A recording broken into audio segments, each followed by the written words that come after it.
the great thing about addressing fear is if I looked back at and I think on this call, we're neophytes because we've only been in Shackley for 11 years next month. But the amount of time we have wasted on people because we didn't recognize their fear would take up years.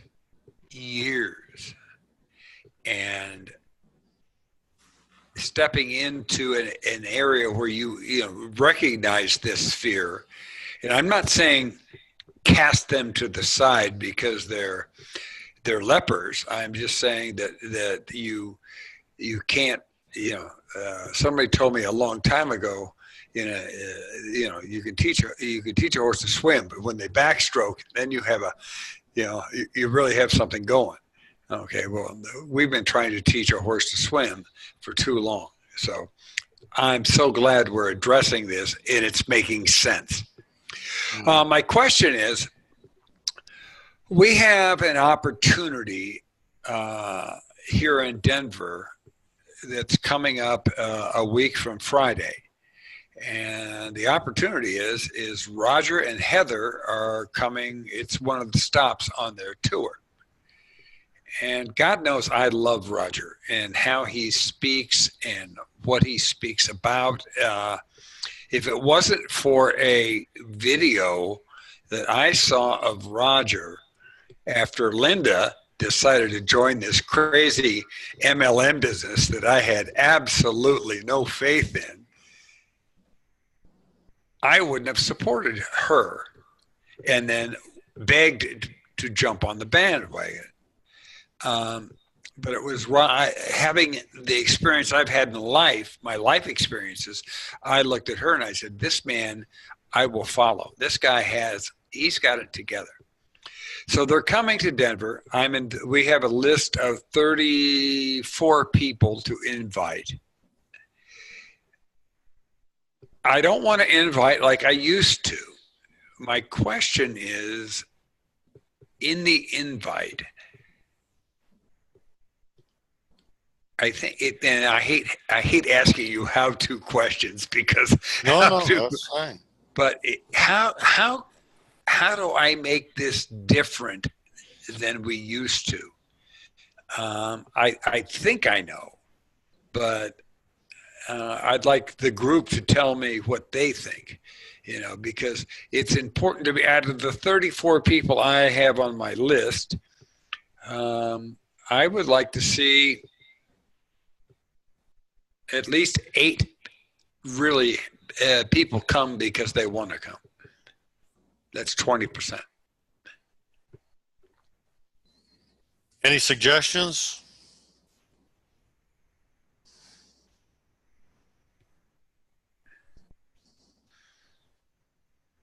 Roland, this is Noel. Can you hear me? Sure. Go ahead. I would first of all ask the individuals, what are they doing on that particular day at that particular time? And then take it from what exactly would they be doing on that particular day? And if they say, well, nothing, then I just simply invite them just to take a look. Okay. Thank you. Who else?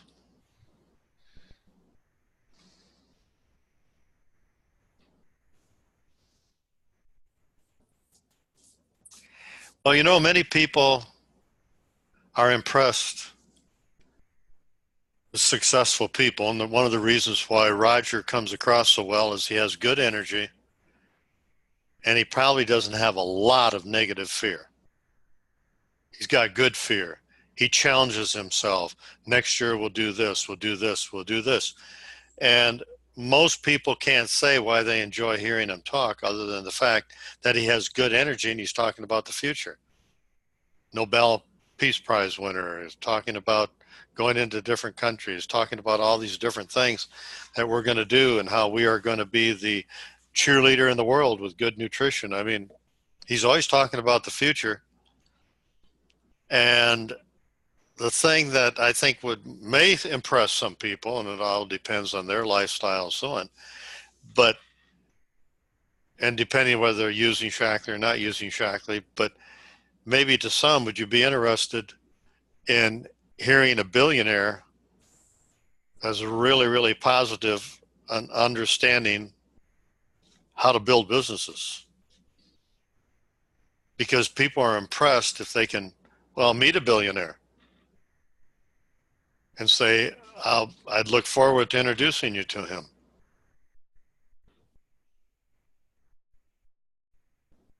Money talks. Because then they are on the line of a senator. Get to talk to this person who has credentials. We're interested with people with credentials, people who are very successful. If somebody was going to be speaking in Denver, who we know is very, very successful, and we can think of a number of different people of different companies that have been successful, we probably want to hear them speak.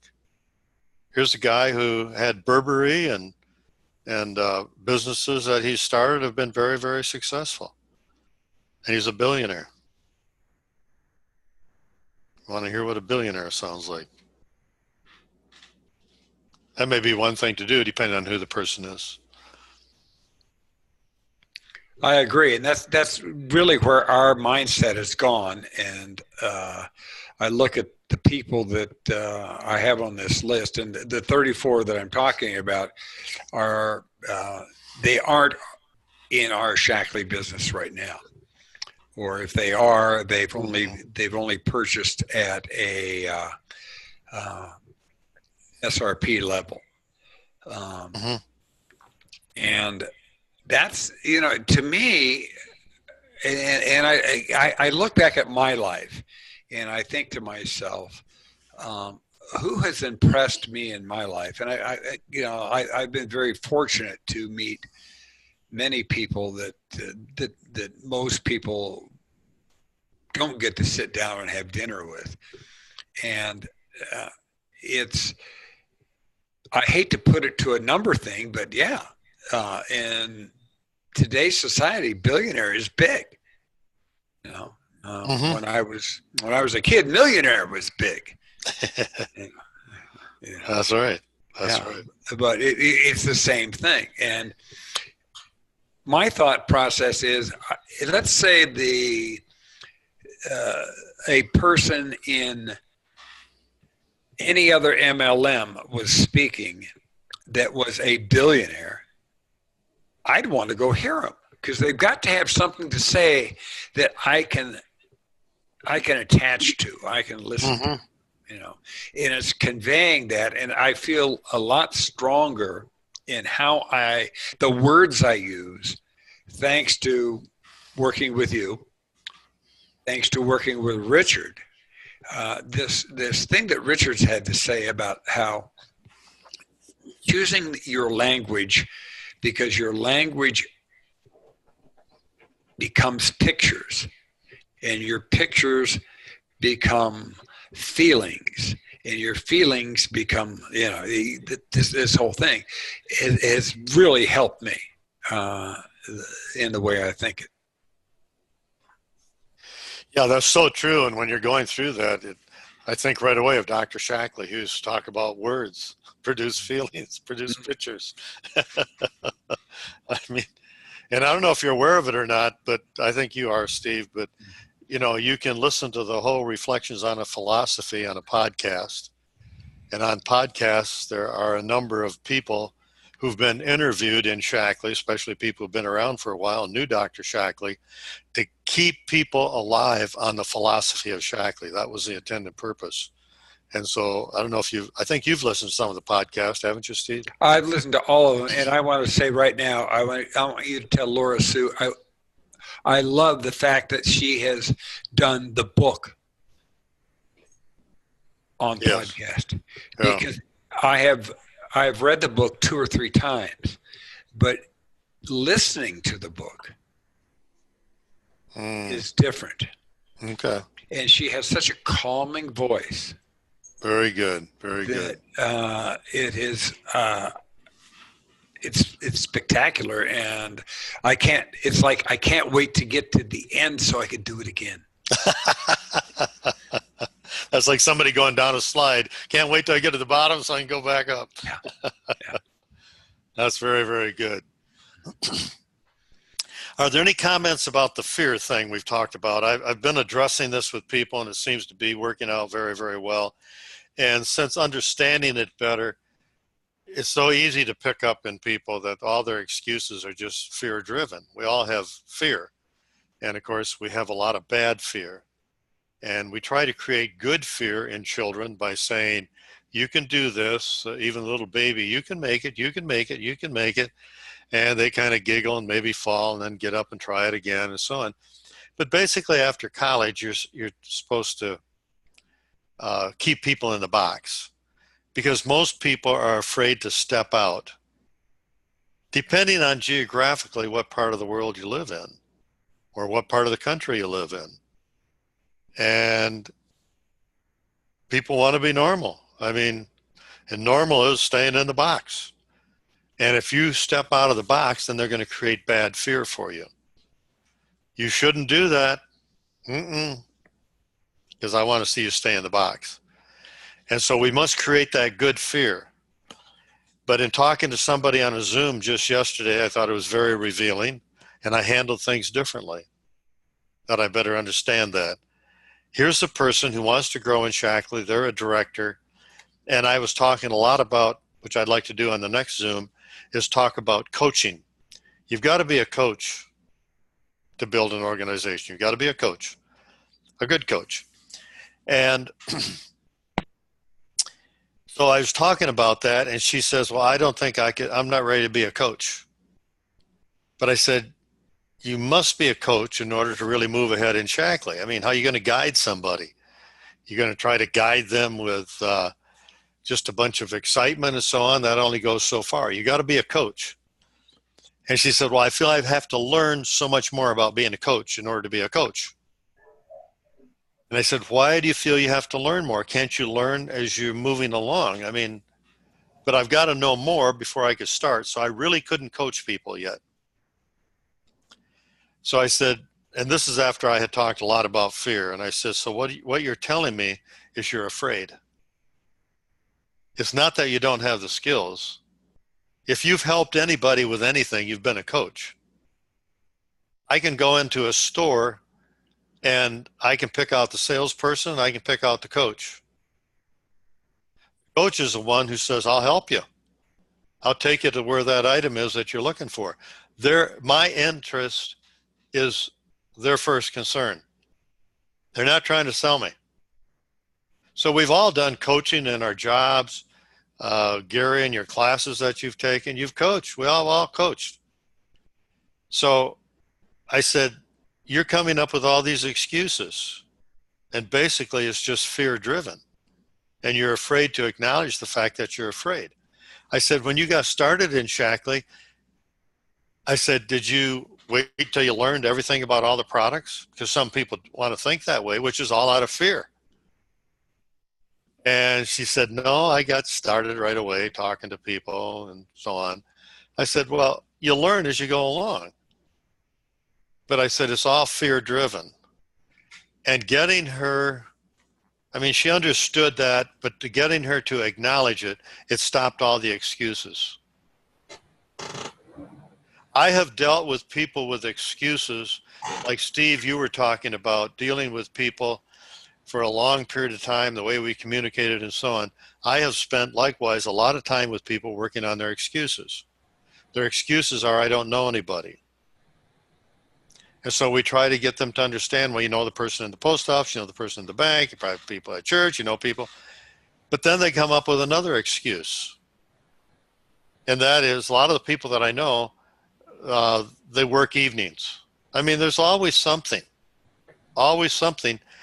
And so I feel that too many of us have tried to help people through their excuses. because it's all fear driven. Now, I'll listen, but then say, what makes you say that? And if they don't come up with it, I say, can I tell you what I believe is why you're coming up with these things? It's all fear. And so we'll talk about fear, and when they acknowledge that it's fear, then all the excuses go out the window. So what we must deal with is fear. But just by recognizing it, it's not as big. This is what I have found already, and this is something that I feel as I keep trying to be a better coach, I have said to people in the past, you've got to make a decision. When you make a decision, I know you got fear, but that helps to override the fear if the decision is really strong. But the fear is so big, it's so high, they've created this thing so big. Like I believe I said on the last Zoom of the lady who was afraid at 60 years of age to drive down the expressway for 2 hours because of the way the cars go by so fast, and she just went on and on and on. I could try to explain to her how generally in both directions you have two lanes, at least 2 lanes, and so you can go in the slow lane and people can go around. She would hear nothing of it. Nothing of it, because the fear was so big. And she had created a monster. So now I don't say to people, you've got to make a decision, because it creates more fear. I believe, for me, that's the way to go, because I've seen incredible good results and saves a lot of time with people already since I just started doing that in the last week. Getting them to recognize they've got fear. Now we can deal with it. And maybe they don't even know what the fear is, where it originated, where it came from. So I am becoming a better coach, but we must recognize the fact that if I don't coach, I will not build a large organization. Coaching is leadership. And just encouraging somebody is not the best coaching. I mean, we've got to encourage people, but it's just like with your kids. There were times when you told them, tie your shoes. And after they tied their shoes, you said, good job, you tied your shoes. There were times when you said, don't go near the water. Don't go near the pool when they were little toddlers. Don't go near the pool unless somebody's there with you. So just saying good things, oh, you know, you'll be okay, yeah, you're doing this. No, coaching is also telling people when their shoes aren't tied. And many people are afraid to do that. But if we really truly have that person's interest at heart, I'll do that. And it's not comfortable talking to people about their fear. It's not comfortable. Asking people what they think is holding them up and so on, and thinking that maybe they have a plan for success because they've looked at a brochure and it says if you're at this point, you're probably making X number of dollars. So they really don't understand the sales plan. And telling somebody, as I did the other day, a couple, they've been in Shackley 7 years, maybe, no, 14 years. And in the beginning, they got started and things moved ahead, but it was all done with excitement and activity. And they reached to coordinator level. Most people will not go past coordinator level with excitement and activity. And so I talked to the wife. The husband had given up at this point. So for 7 years, they've just kind of been stagnant. And so then I talked to her about it's excitement and activity that you try to build this business and it doesn't work. It's not comfortable saying that, but it must be said if we're going to be a good coach. And I said the next step is to talk to your husband. So I talked to the husband and answered some questions and went over things and said, Shackley is really, really simple business. But you guys tried to build it with excitement and activity, and you'll never build it. You'll never become a key coordinator. Never, never, never. Can you say that to somebody as tactful as possible? And the way I said it is not the way I said it, but I just said, based on what you did, if you continue trying to do it, you will not become key coordinators. And they said, you're right. That makes sense. Does it feel comfortable saying it? No. But if I have their best interest at heart, I must be a good coach and tell them things that are hard to say. You must become a coach. Do you take time to explain to people what it means to be coachable? Or do you say, you got to be coachable? Yeah, I'm coachable. Okay, let's get started. Or do you take 15 minutes talking about what it means to be coachable? Many people don't understand what the rules are. You know what a lot of people don't understand? When you say, I want to communicate with you, and they want to communicate with me and so on, and they don't understand what I mean by communication. They don't understand. You know what a lot of people do? They feel guilty about calling you too frequently. They feel guilty. And so I want them to understand, the more frequently you contact me, the faster you'll grow. But we should, and it all depends on the situation, but we should talk at least every other day. At this point, because I got to help you change your focus, I must help you with your fears. So a lot of people, even though I've gone over that with them, they still say, well, I was reluctant to call you because, I don't want to call you too much and bother you. I've really got to explain, no, that's the way it works. You will save me time and help me to make more income by you frequently calling me. Do you understand that? Do you understand how that works? So there are a lot of misconceptions about what people think is coaching. The person I'm talking to. So that's why we should take at least 15 minutes explaining what coaching is. And asking them if they're going to feel okay about constructive input. Because I really like to find out what you're saying to people and what they're saying to you, and what you're saying and what they're saying to you. I don't know how you will feel about constructive input when I say that part was good, but that must change. So coaching is a necessity in building an organization, just as using the Shackley products is just as important in building a business. Most people who refuse to use the products but want to build a business, we would say, can I go over something with you? It's not going to work. But we're afraid to do that with a lot of these other things that are just as important. Comments? What are you thinking?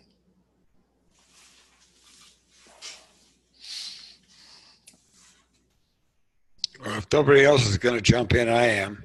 Please.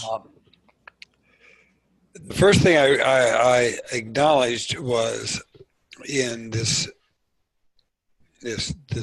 what we're talking about was the fear of not being an adequate coach.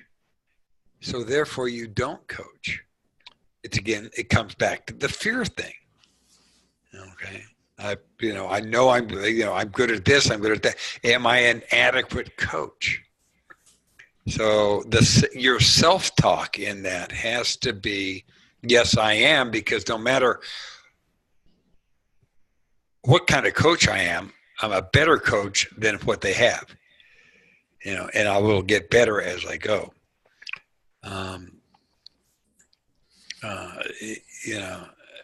So go with that, and then I'll go with the other stuff I wrote down. Sure.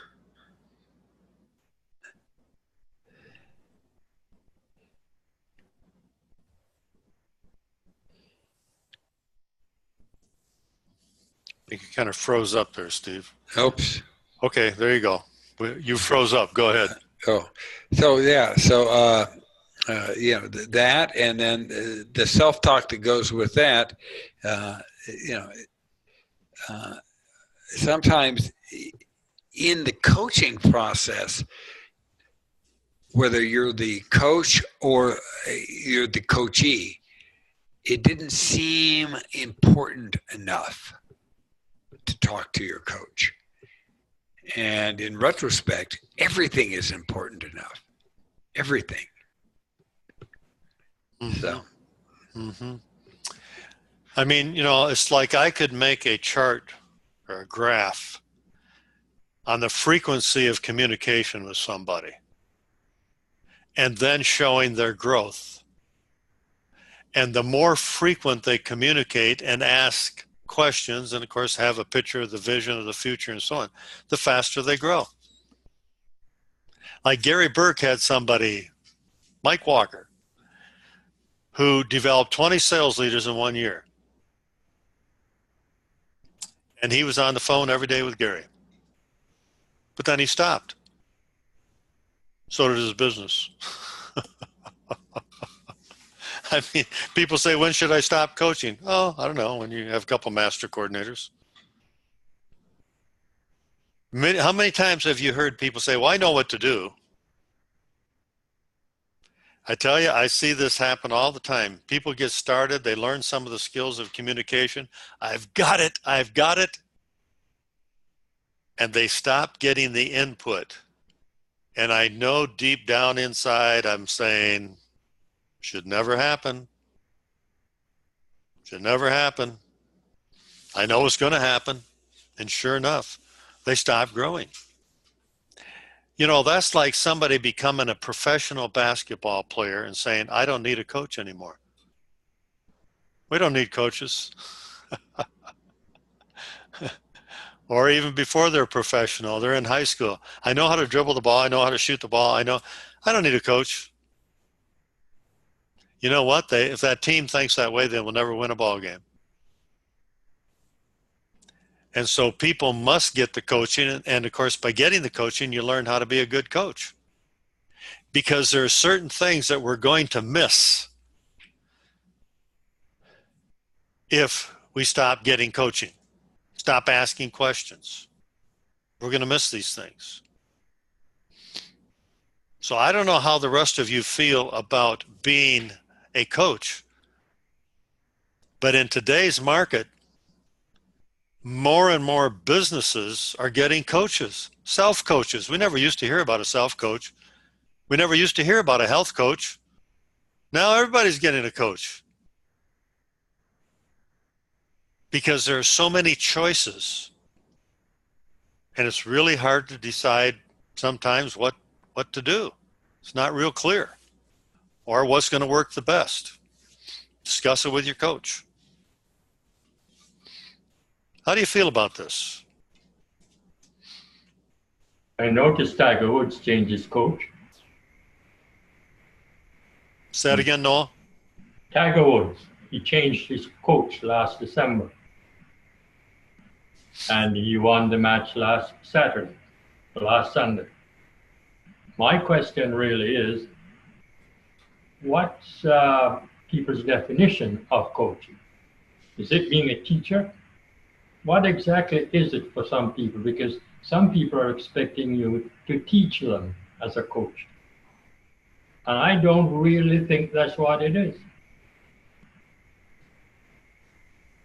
So I believe that we have to have a clear definition or clear understanding or what do coaches do.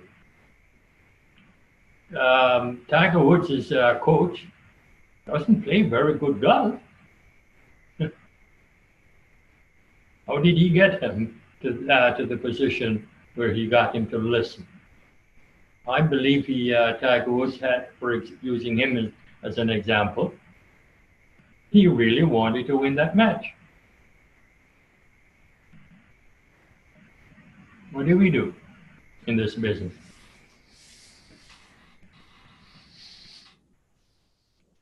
Thank you for that. I mean, I feel we must really define for ourselves and for our other people what it really means to be a coach.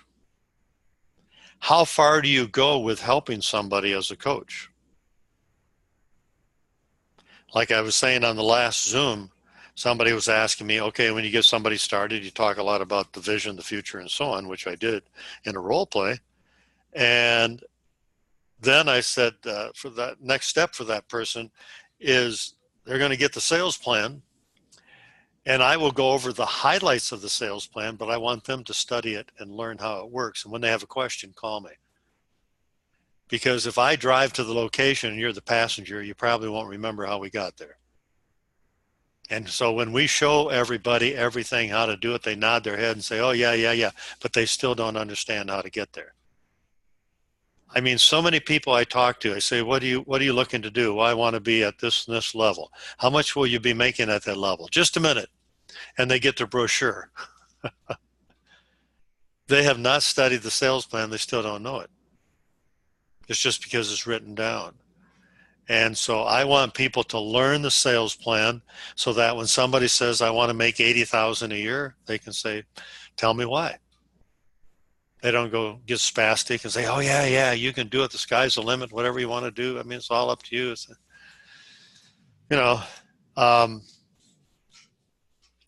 this is something that could be discussed on a number of Zooms, and that is how to be a good coach. Are you ready to talk to somebody and help them understand better what to do because they have a real negative spouse? That's the real stuff that makes a difference. Are you ready to talk to somebody who has a controlling spouse? I have seen so many situations where one person wanting to do Shackley, they work at it, but their controlling spouse just keeps them in their place all the time. Are you willing to discuss that with somebody? Are you willing to talk to somebody who has, well, they think they know it all. They've got all the answers. How do you talk to that person as a coach who has all the answers? Oh, yeah, I know how to do that. I call them head bobbers. Oh, yeah, sure. Uh-huh. Oh, yeah. Yeah, I can do. Oh, yeah, I can bring people in. I know a bunch of people. Oh, yeah. Uh-huh. How do you work with that person as a coach? What do you say to the person who is afraid of their own shadow, but yet they want to help people? I'm thinking of a situation right now where the wife is doing Shackley. The husband says he wants to do Shackley.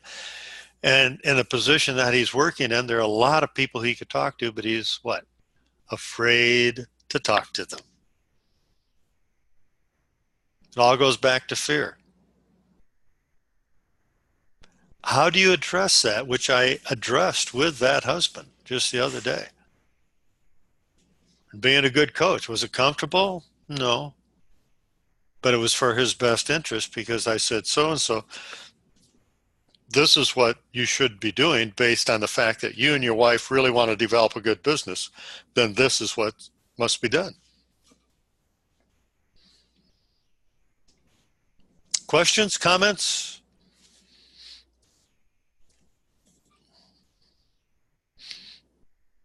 As I look at it, the difference between a good coach and a great coach is fear. The fear of, do you really want to tell that person that says, I really want to do Shackley. I want to be your next master coordinator, but I only want to do it on the internet. That's a good one. That's a good one. How do you handle that? Well, I can tell you how we didn't handle it. How didn't you handle it? Well, we said, sure, you can do it. You can do it. I've heard of people who can do it. You can do it. And the next thing you know, we had $1,000 come back on us because they sold somebody something that didn't use it, and it came back on us. So, we learned from that. But if we would have been good coaches, we would have said at that point, no, you can't do it that way. Maybe you should just become a consumer. And guess what? That person never was a consumer. So yeah, the fear in coaching. I mean, I can look back at in the last 10 years of the people I had the opportunity to stand up to, and I've heard this, and from you in the last year or so, and it hearing it's one thing, but being able to stand up and get the courage and the to be a good coach, it takes. My wife would say chutzpah. Yes, chutzpah is right. Absolutely right. It does take that courage. And here's something else that happens when you're a good coach. And one of the reasons why a lot of people are not willing to be good coaches is because they want everybody to love them. They want everybody to love them. They don't want to offend anybody.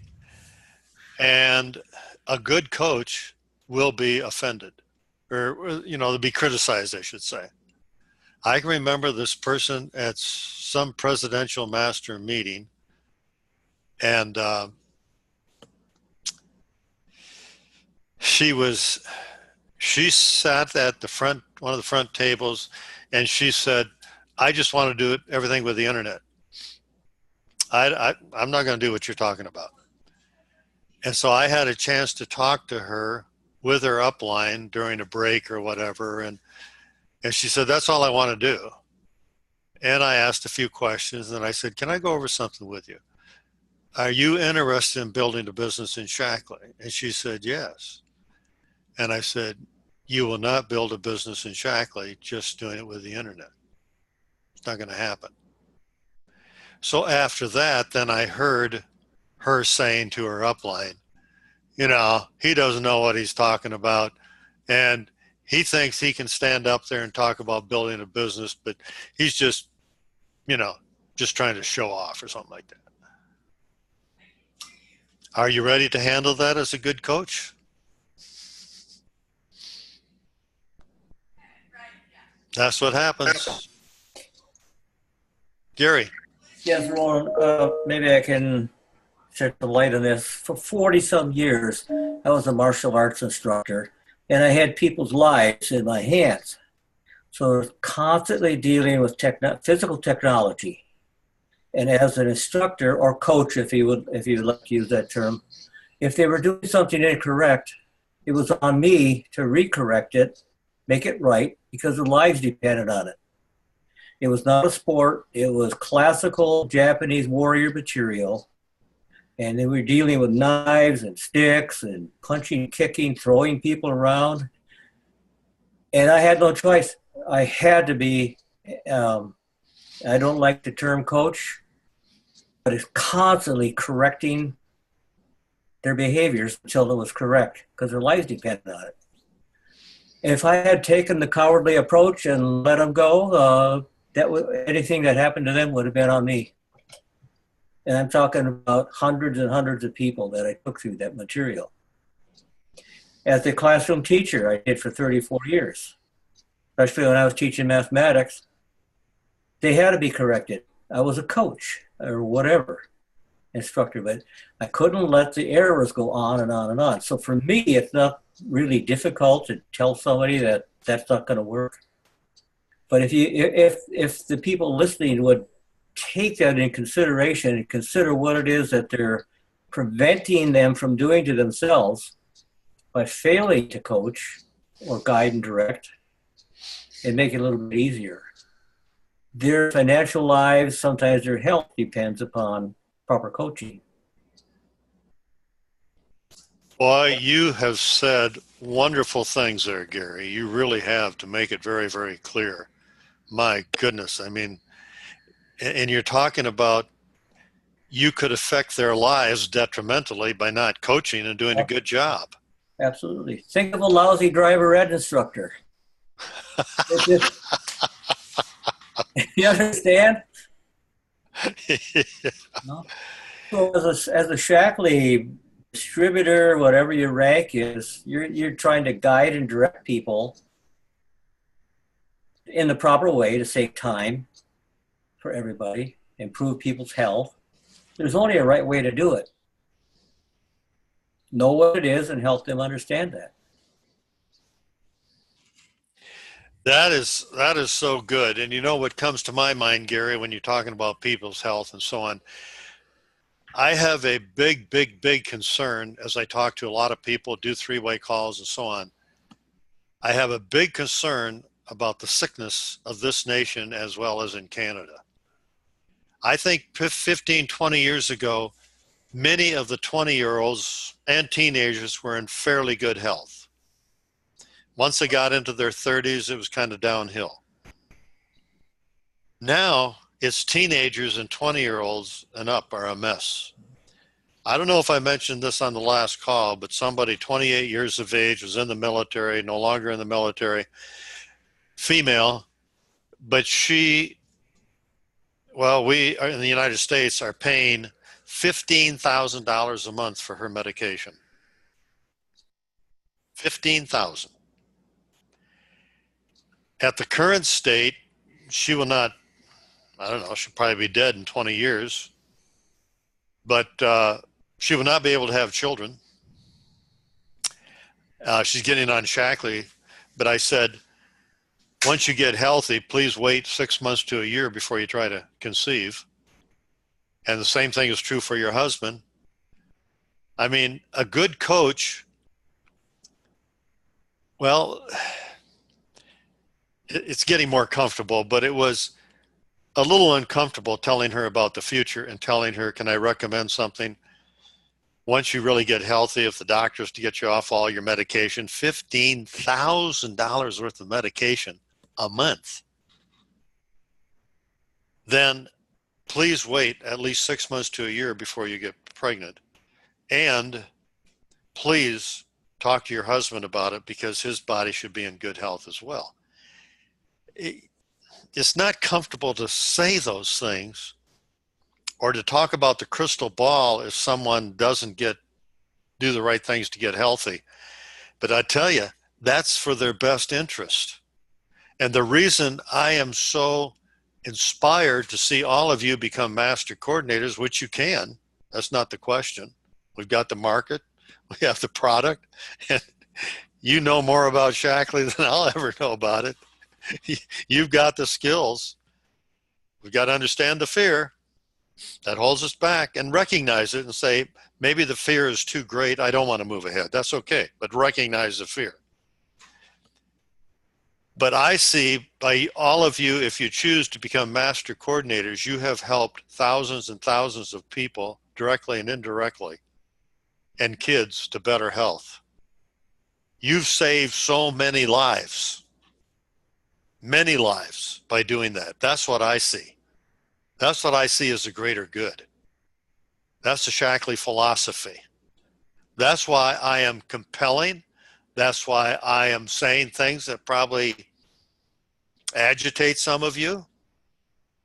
But it's all for the purpose of making a difference for humanity, like Dr. Shackley has said. Because quite frankly, the three ways that I'm doing, they scare me. How sick people are today. And we are going to be paying an incredible price. I feel we have already gone over that point of, well, we can turn it around, in other words, right away. We can. It's going to take a few generations to turn it around. Kids in elementary school, most of them will not be able to have children. Thank goodness, probably. Thank goodness. More preemies than ever before. So I think about this every day, every time I do a Zoom, especially with a young person. And there are more and more young people all the time with intestinal disorders, migraine headaches. They're a mess. They're on Valium. They're on drugs because they're, depression. And of course, now we have pets that are depressed and we have drugs for pets that are depressed. I mean, this is my big overall concern. I hope you understand that. I hope you understand that. That's why I'd love to see if you desire to go on to master coordinator, and we keep going over some of the basic things and understanding, we'll just get better at it. I'm trying to get better as a coach all the time. But we can do our part in helping humanity. And they need us so badly. Noel, you had something to say? No? Any comments on that? Because this is what I see as a bigger picture.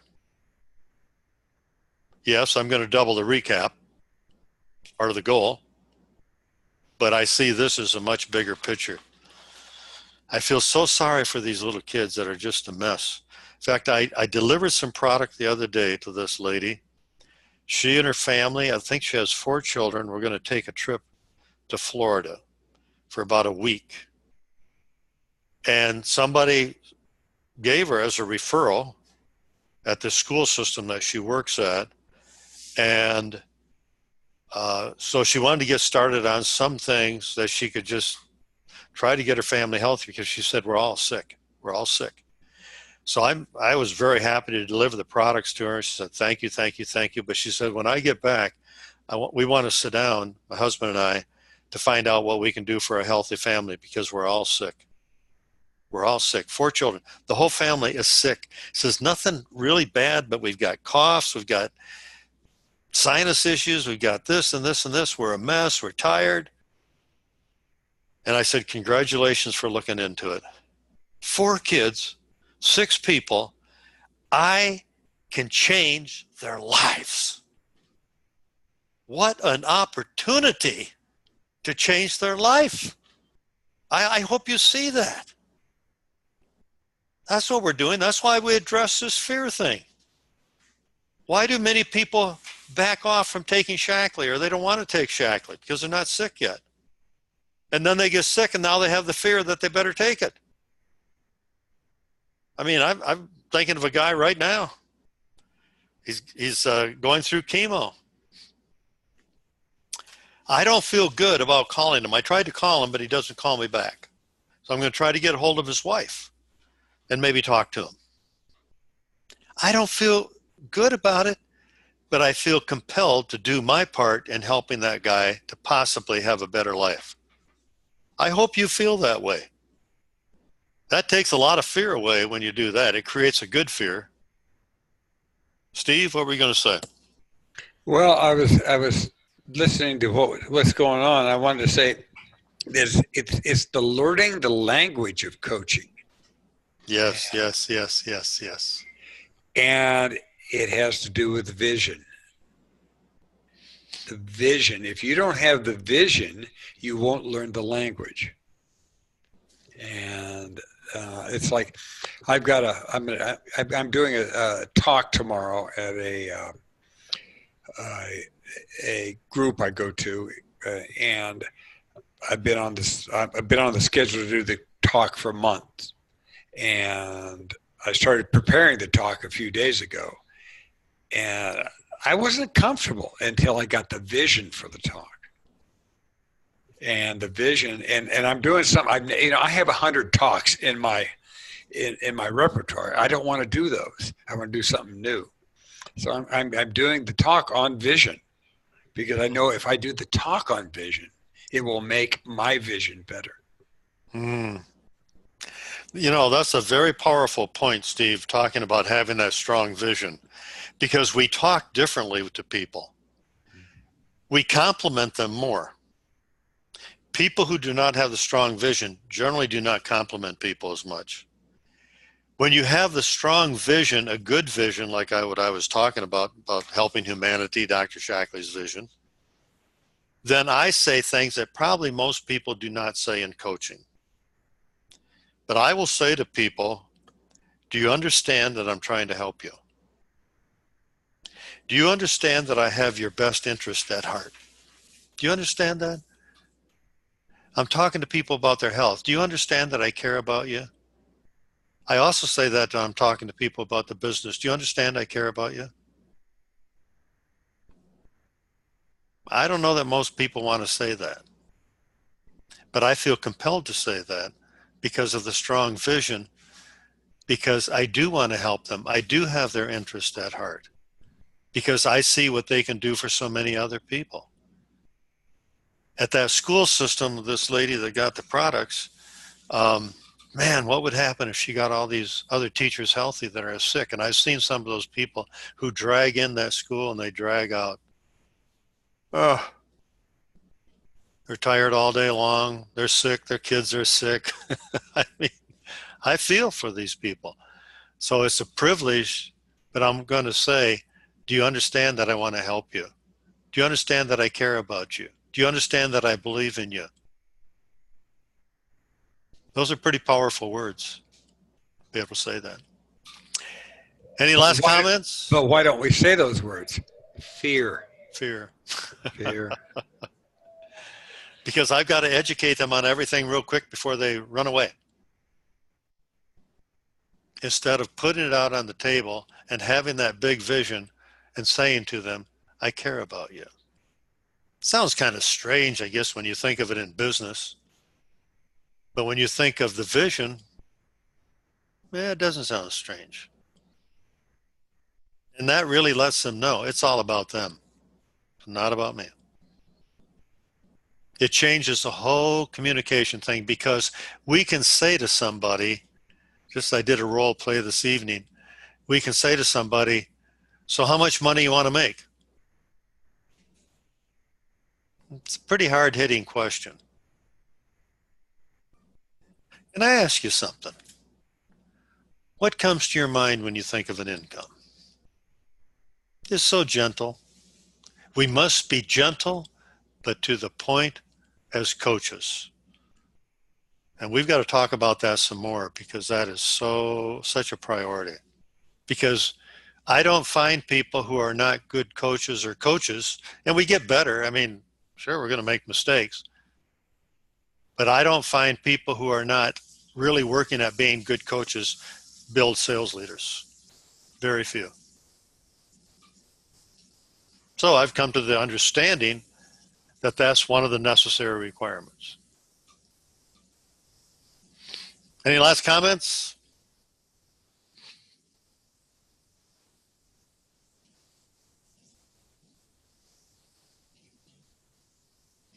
Okay, if you would, please think about this, because I would like to discuss more about good coaching and understanding, if you believe that principle. If you don't, that's fine.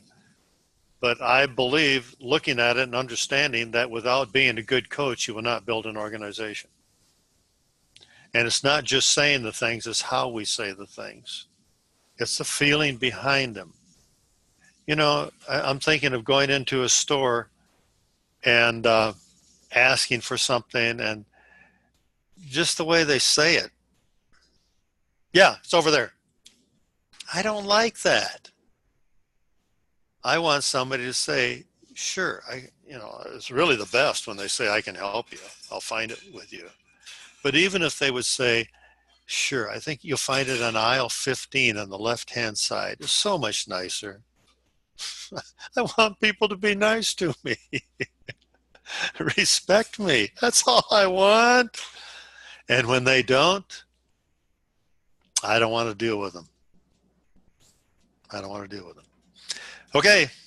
Thanks for being on. We'll talk next week. Thanks. Thanks, Roland.